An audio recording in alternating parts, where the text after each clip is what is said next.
Have you ever had a dream, a passion project, something you felt you were meant to do, but you just couldn't get yourself to start? Well, if that sounds familiar, this one's for you.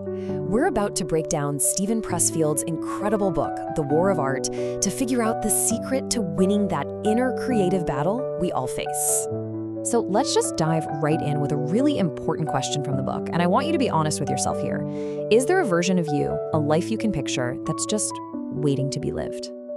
See, Pressfield's whole idea is that most of us feel this gap, right, between the life we're actually living and that unlived life inside. And he says that invisible force field holding us back, the thing standing between those two lives, it has a name. And that name is resistance. So first, let's just talk about this feeling, this idea of an unlived life. Because honestly, this is the battle that happens before the real battle can even begin. You know the feeling, right? Maybe you're a writer who doesn't actually write, or an artist who never paints, an entrepreneur who's always planning but never actually launches that business. This right here is the symptom of that unlived life. It's that space where our ambition just never turns into action because something is actively getting in the way. All right, so it's time to meet the villain of our story. Pressfield makes it really clear that to defeat this enemy, we have to name it. We have to understand exactly what it is we're fighting against.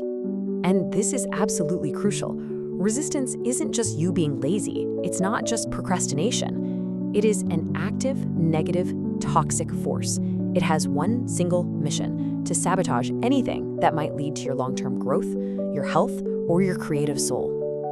So, characteristic number 1, resistance is invisible. You can't see it, you can't touch it, but oh, you can feel it. It's that wall you hit, that weird repelling energy that just pushes you away when you even think about starting your most important work.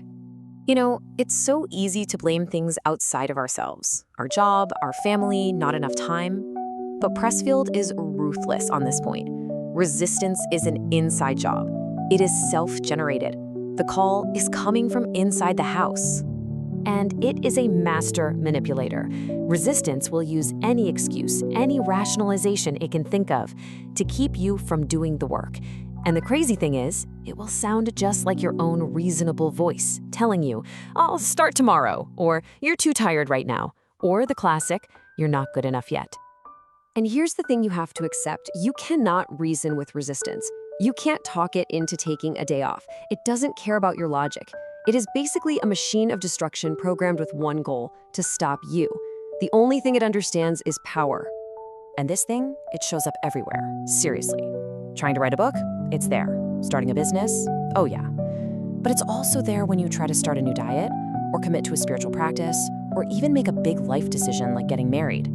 Basically, any act that chooses long-term growth over short-term comfort will summon resistance. So if resistance is this powerful enemy, how in the world do we fight back? What Pressfield says, the whole battle really comes down to one single, powerful mindset shift: choosing to be a professional instead of an amateur. This comparison right here, this is everything.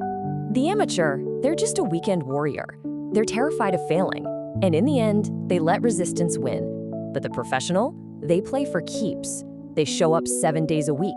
They learn from failure. And most important of all, they fight resistance every single day. It's a daily practice. Okay, so how do we actually do this? How do we put this into practice and actually start winning that inner battle? It all starts by adopting the professional's code of conduct. So here's the playbook. First, you show up. Every single day. Doesn't matter if you're inspired or not. You act in the face of fear. Because let's be real, the fear never really goes away. And you accept absolutely no excuses from yourself. This is how you turn pro. You know, this quote just nails the whole idea perfectly.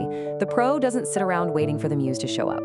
The pro sits down at the desk, and through the very act of showing up, they summon the muse. Inspiration becomes a result of the work, not a requirement for it. But here's where it gets even deeper. Winning this battle, it isn't just about pure discipline. Pressfield says that when we consistently beat resistance, we tap into something way bigger than ourselves. We actually find a secret ally. The book draws this really powerful distinction. Resistance, that voice of doubt and fear, that's born from the ego, our everyday mind that is terrified of failure, of the unknown. But our true creative power, our genius, that comes from the self. a much deeper part of us that just yearns to create and evolve.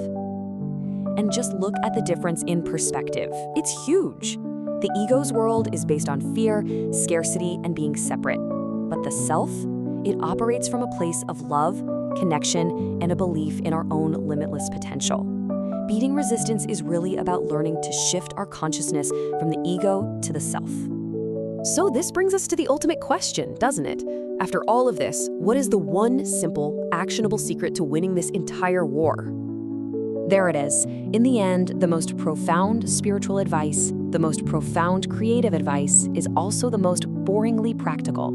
The only way to beat resistance is to sit your butt in the chair and do the work, every day, no matter what. And let's end with this powerful truth. The battle is never really with the craft itself, the painting, the writing, the coding. The real, true battle is with resistance. The entire war is won or lost in that single moment of decision, the one where you choose to sit down and just begin.